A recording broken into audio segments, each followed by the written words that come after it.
To help make sense of all this, I want to bring in Jim Tillman. He's an aviation expert and retired airline captain. Jim, good to see you again. What does this new information tell you, especially about this turn at the last site of transponder contact?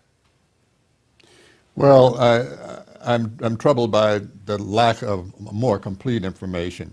I've been looking at the timeline, Jay, and it's very interesting to me that conversation that you mentioned that they had, the last known transmission from the cockpit, was stated without any emotion or without any indication that anything was wrong. And moments later, literally moments later, the transponders went off the line. Now, what happened in that little time span between everything's okay, Roger, have a nice night, and transponders off the line and no communication whatsoever after that point? That's one of my concerns. The other thing is that this business about the engines communicating with ACARS and the ground, it's my understanding that that transmission is not absolute in terms of by the real time, this is happening at this precise moment, that the information can be collected and saved and then sent out in bursts of communications through the ACARS system. That could happen even after, well, even after the engines may not be running. I mean, because it's another communication system. That's a lot of possibilities, and I don't even have a favorite one right now.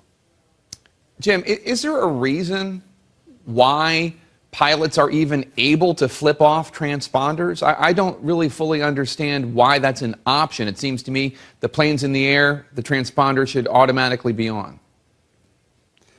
Essentially it is, but what if you had an electrical fire that involved the transponder? You would want to be able to turn it off. I mean, pilots don't like to have anything in their cockpit they can't turn off. I mean, because you don't know what's going to happen or what you're going to need. I can't imagine any good reason for turning it off unless there was some electrical situation that could not be handled in another way. But you can see that little box there. It's just got a switch to switch it on or off, or from transponder number 1 to transponder number 2. Jim, you've logged thousands and thousands of hours in the air flying commercial for 29 years. Have you ever willfully cut communications with ground control? Never, never. That's your lifeline. You depend on air traffic controllers because they're the ones who let you know if there's traffic that you should know about or any other fact that would be interesting to you and the safety of your flight and the comfort of your passengers. No, I cannot imagine any reason for leaning over and shutting off the transponder. No. And also, I thought, and I'm no aviator, but I thought there were so many redundancies built into airplanes that knocking out communications really could only happen if there was a catastrophe. Is that right? Essentially, that's correct. I mean, a gross electrical failure would do all of those things at one time, and it could be simultaneously.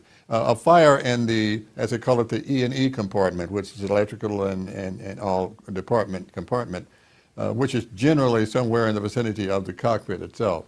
That could disrupt a lot of things all at one time. And electrical fires are pretty spooky. I mean, there are a few instances where commercial airplanes have crashed as a result of an electrical fire. Then once it starts, it moves very rapidly. It can very definitely take everything off the line.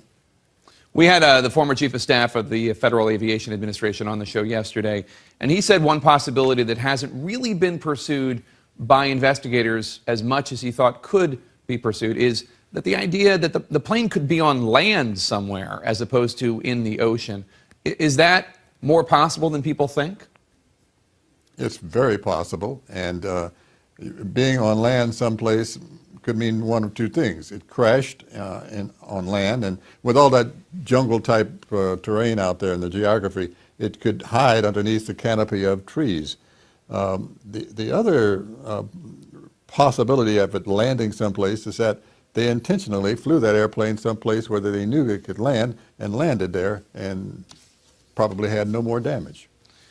You know, this story has consumed the media, it's consumed people, the American public and the public around the world.